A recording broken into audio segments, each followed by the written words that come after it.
Hey folks, Bill here, Whirly Bird Video Productions, coming at you with a product review today. And you know, with Christmas coming up, you're looking maybe for yourself or even somebody else that is in the hobby that you might want to get a small, you know, some kind of toy that doesn't cost too much. That's radio controlled, that really does perform well. I actually found one that's really cool. I got this from, actually got it from Hobby King. I had purchased a Fat Shark goggle system, and when I threw that in my cart, I automatically went to, you know, 1,600 kilograms or whatever it was to the shipping because of the size of the box of the little Fat Sharks, but they don't weigh that much. So I had some extra weight, and I just so happened to have seen the daily that they released on this little quad, and I thought, well, that'd be kind of fun if I ever have the extra shipping. I may throw it in there. So it was around 30 bucks from Hobby King plus the shipping, you know, and I was already at $25 in shipping, so the shipping went up a couple dollars when I added this. It was like $27, $28. So anyway, if you order this by itself, though, it looks like they're going to charge you about 25 bucks for shipping, so you're going to pay about $55. So if you want to buy a couple of them, I actually put 3 or 4 in the cart just on test to see what it did, and shipping goes up just a little bit, up to about 3 or 4. So if you're trying to get a bunch of them, you could definitely split the cost over 4 or 5 pretty easily. I also found them at xhealy.com and a couple other places. So I mean, you can find this thing different places. The cheapest place I can find if you're just wanting to buy one is Amazon.com, and if you're a Prime member of Amazon, you know, you can get free shipping, and they're at $45. So you're paying for that shipping, I guess, but it's cheaper if you're going to buy just one. That's the cheapest place I've found to buy just one. They come in 2 different colors, orange and green. Now the only color that Hobby King had was the orange, but that fit me. That's kind of what I wanted. It's orange and black, which fits the Spectrum type scheme that they use, and I of course fly Spectrum radio. I also have Futaba, so it's right in there, the same color schemes, and I also ride Harley Davidson motorcycles, so it's right in there with the color schemes that I wanted. The green's cool though. I don't know if the green glows in the dark. If the green glows in the dark, I'd like to try one. But anyway, this is what you get. You get the quad, you get a little radio. Now this radio had a ratchet. So it actually had really hard ratchets in it. So I opened it up, bent the little piece that's pushing against the bar, and made that ratchet go away. And there's still just a little, but it feels really good to me. So that's a preference to me. So if you don't like the ratchet, you can just take some screws out, bend that flat, put it back together. Now whatever you do, don't break this antenna because it's really functional.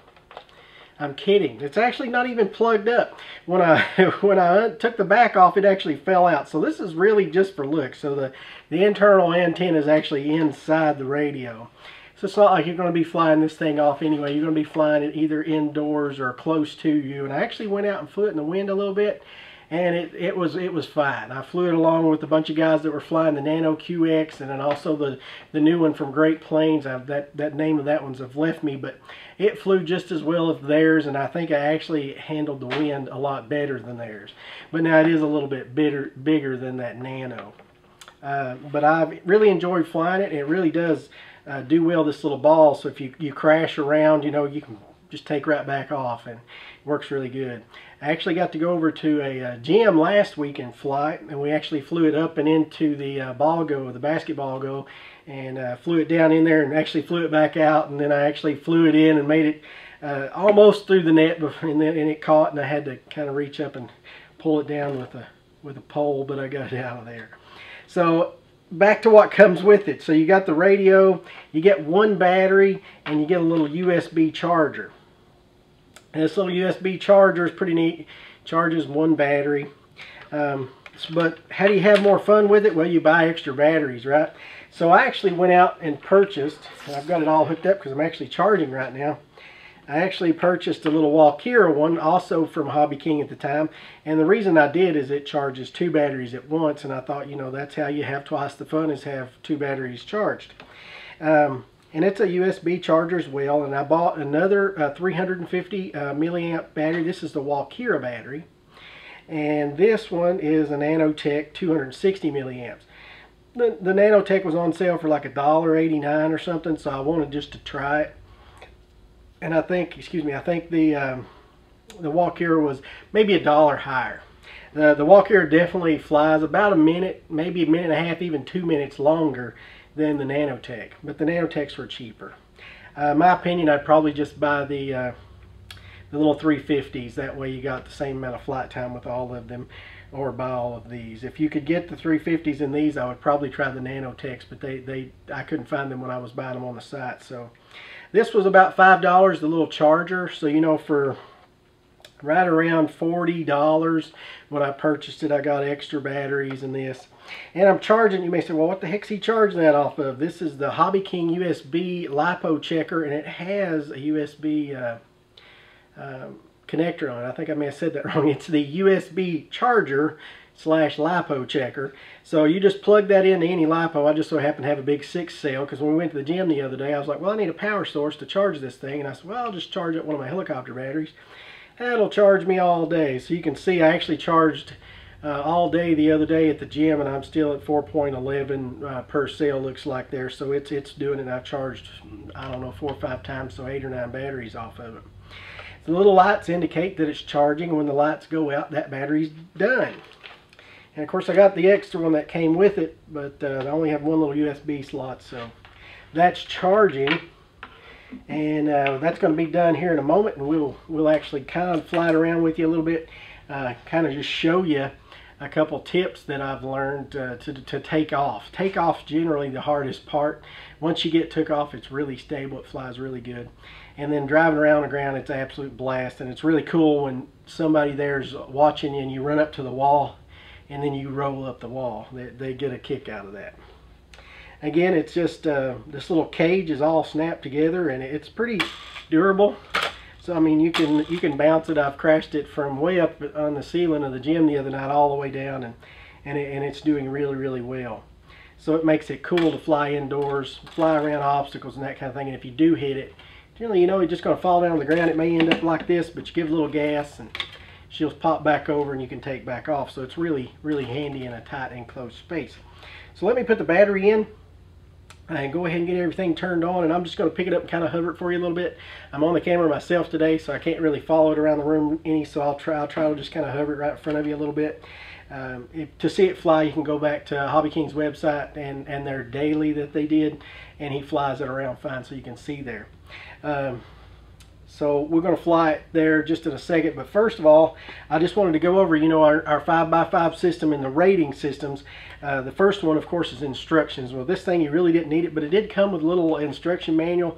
I looked through that. It was pretty simple. You know, plug the battery up, turn this on, turn that on, you're ready to go. It describes a little bit about, you got a couple extra buttons here. There's a speed button, and you do that, and it actually gives you a little more agility on your stick, so it'll fly a little faster. So if you're used to flying quads, you know, I usually go ahead and hit that and I fly a little faster. It's got a fly and run button, so if you hit that, it'll actually lower the amount of power that goes to the blade so that it will only drive around on the ground. So it actually doesn't have enough power to come off the ground.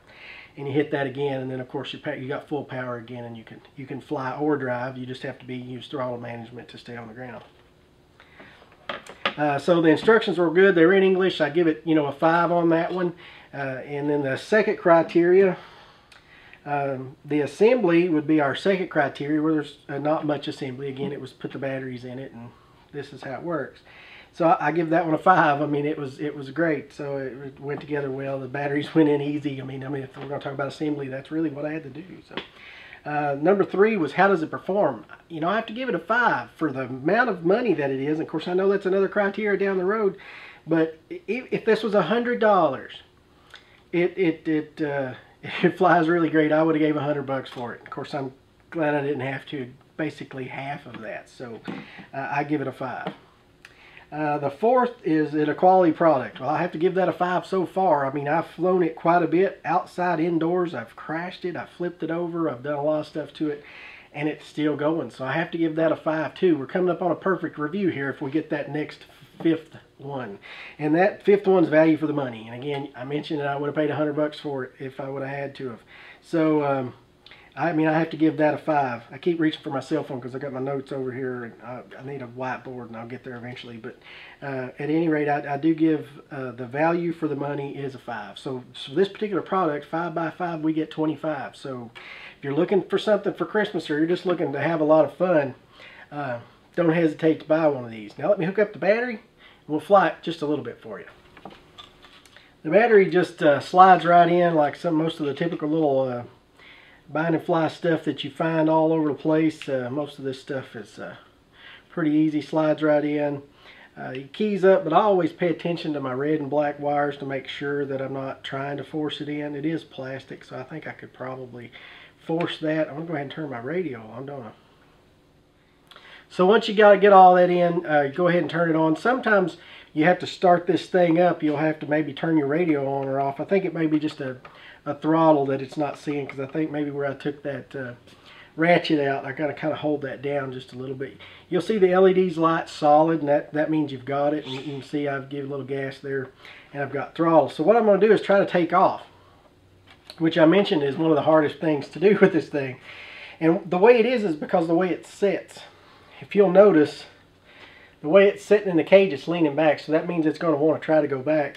So you got to start flying the quad inside the cage. So go ahead and push forward or backwards to try to get the quad to level out. Try to keep that quad level. Once it's come off the ground, you can let off your sticks and it's completely stable.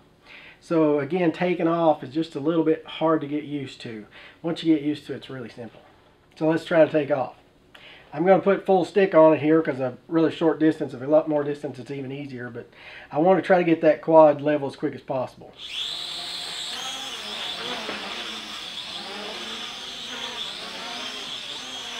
You can see it bounces over everything, but I'm still flying it, you know.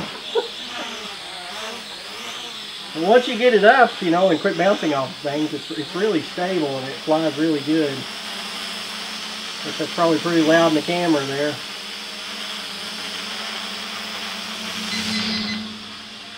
It's got trim tabs on it, and I had it outside the other day, so I trimmed it a little bit, and the trims definitely work.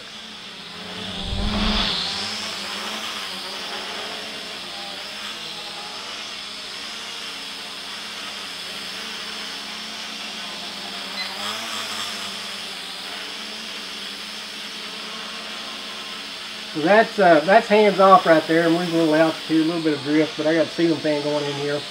So it's pretty good. I mean, that's pretty dang awesome. So, you know, one cool thing is to be able to go up the wall. Let's see if I can, oops, no, hit myself.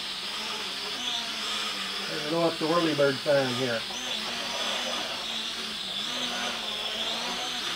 So it's really neat. Now, of course, I've got it on low rates because we're kind of in a tight spot here. So, but it's really awesome little flying quad. Trying to fly around in here in a very small. Oh, there's the camera. Look out. That'd be awesome, wouldn't it? Break my camera. But you can see again, it's pretty stable. I mean, it's dead on really for $45, 50 bucks. I mean, I don't think the other ones do just about the same really. I've had the others, a couple of the others, and I like them all. But I really like the cage. It's cool. That was a bounce. I got used to trying to do that the other day playing basketball with it. It's just pretty neat, you know. And then, you know, I can induce a crash here. Inducing crash. Now you can't see this. It just went all over the place. But at any rate, it's up on its edge a little. And I give it a little bit of gas and it flipped over. And then all you got to do is take back off again.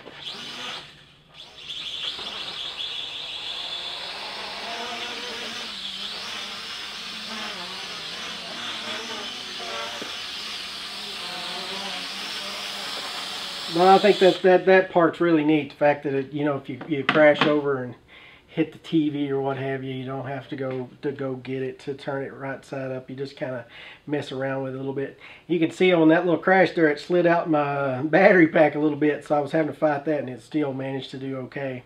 But I think it's a great little product if you're looking for something for a Christmas, for a gift for somebody that's into RC or looking for something to play with yourself. It's awesome. The only bad part, I'm going to say, it will roll off the table. So make sure your table's level, or you can set it up like that to keep it from rolling around. It's a lot of fun. I hope you guys enjoyed the video. I hope you go out and buy the product because it's a lot of fun. Again, I bought it for myself, so this This particular episode, Whirlybird Video, is sponsored by my MasterCard yet again. So go out, have some fun, get into the hobby. It's a lot of different things that you can do to get into it.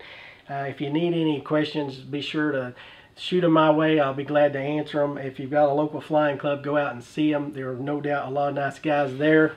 That'll help you get into the hobby if you're looking to get into bigger and better things than small quads. But I think this would be a great gift idea for Christmas. But if I were you and you wanted one, I would hurry up because they're running out of stock really quickly. Thanks again for watching. Please rate, subscribe, give me a big thumbs up. Every thumbs up helps, and every subscription really matters. Thanks a lot for watching, and we'll see you next time on Whirlybird Video.